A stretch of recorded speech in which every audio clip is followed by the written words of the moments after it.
I want to talk about macros and in particular protein and carb cycling if you are skinny fat going through the process of body recomposition. That is what I recommend for you, building muscle and losing body fat at the same time.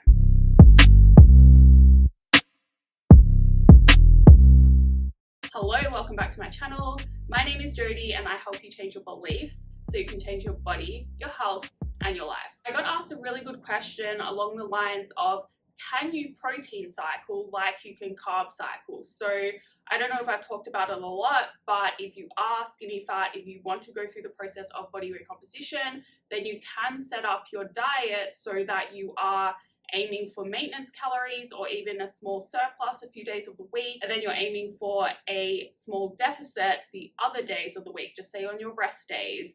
And how you would do that generally is to hit your protein target, that's fixed always, and then hit your fat, and then you'll manipulate your carb target. And the reason for this is simply because protein and fat are essential for the body. You really need to make sure you are getting adequate amounts every day, but carbs are not essential, although they are going to have a very big impact on your performance in the gym. And your performance in the gym at the end of the day, if you're skinny fat, that's driving your results and your progress. So you really need to prioritize that, which is why carbs do become important. They're also going to help with your recovery, which again, super important and often overlooked.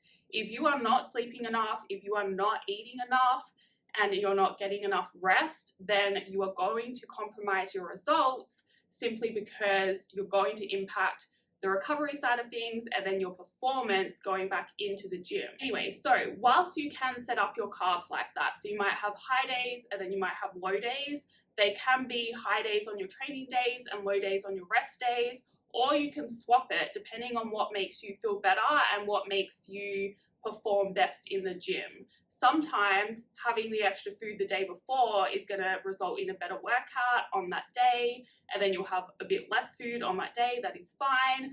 In other cases though, you might find that you are hungrier on the days that you work out, and so you want to get a bit more food in, and then you have a bit less on your rest days. That's all okay, and I do like setting it up like that if you already know how to track your food and if you're pretty confident in hitting your targets, and if you struggle to get enough food in on certain days of the week, then it kind of makes sense in a lot of cases to give yourself more food on the days that you're generally more hungry, which I find often is your workout days, and then have less on the other days. At the end of the day, so long as you're hitting your total calorie target for the whole week as an average, then you're going to make progress. And it doesn't really matter if you're having some more carbs some days and less carbs other days. You can say the same for calories. It doesn't matter if you're having some more some days and less other days. When it comes to protein though, this is where the story is completely different. You cannot cycle your protein, meaning you cannot have high protein days and low protein days and think that that high protein day is going to carry over to the next day, because it doesn't work like that in the body. Protein is so important to get enough of, especially for building muscle, but then it also helps with the fat loss side of things because it has a higher thermic effect of food than what carbs and fat does, meaning it costs more energy to digest and absorb.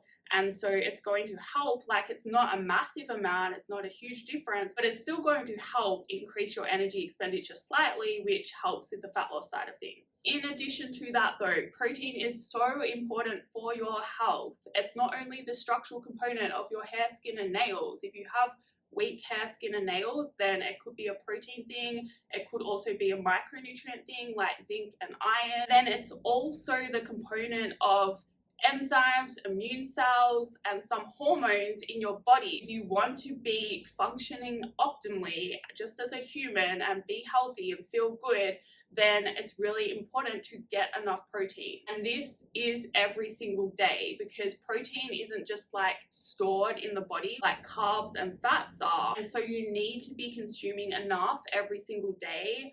And if you want to take things a step further, it's actually really helpful to spread your protein out evenly throughout the day to ensure the right environment for your muscles and muscle protein synthesis. Because if you don't have enough protein, then muscle protein synthesis isn't going to happen. So your muscles aren't going to grow. I don't want to overwhelm you though. You have to take things one step at a time based on where you're at. Now, I haven't always worried about spreading my protein out throughout the day. I haven't always worried about making sure I'm eating animal sources of protein, which are better at the end of the day. Yes, you can make progress if you are vegan or vegetarian, but animal sources of protein contain more of the right amino acids to stimulate muscle protein synthesis and help with that. That's something you need to be really mindful of if you are vegan or vegetarian. But in saying that again, I have made progress and I haven't always worried about these things. I still don't always worry about it to this day, but I do ensure I am hitting my protein target every single day. That is going to make a big difference. And then if you find that easy, you can start to make sure that you are getting adequate amounts of protein and the right amino acids after your workout. You can make sure that you are getting protein spread throughout the day. Like, take it in those steps. First of all, make sure you're hitting your protein target.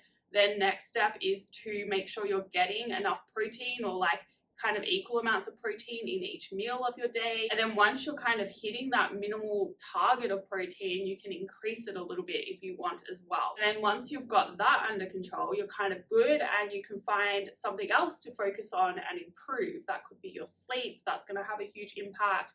And I know recently I have been sleeping a lot better. And I think one of the biggest reasons, like I used to struggle a lot with my sleep.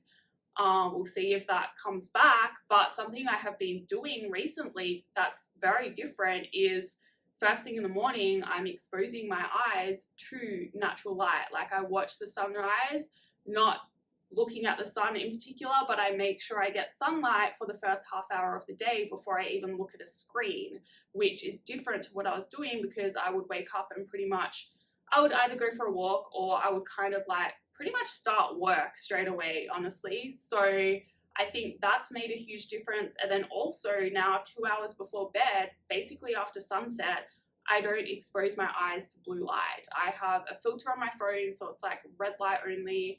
And I basically I try not to use my phone. I really try to just be in my head. I do this little meditation thing, and I really think it's having a huge impact on my sleep, which is great because that is going to help with the recovery side of things, making sure I'm going back into my training and able to perform well and push that intensity up.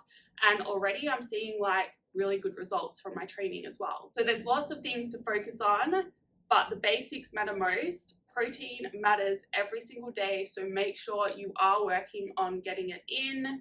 And one thing at a time though, like you start with the most important things and then you tick those off once you've mastered them and you go to the next thing. That is all for this video. Thank you for watching. If you'd like to see more, please subscribe. If you liked it, please like it. If you have any questions, leave a comment or send me an email, and I will see you in the next video.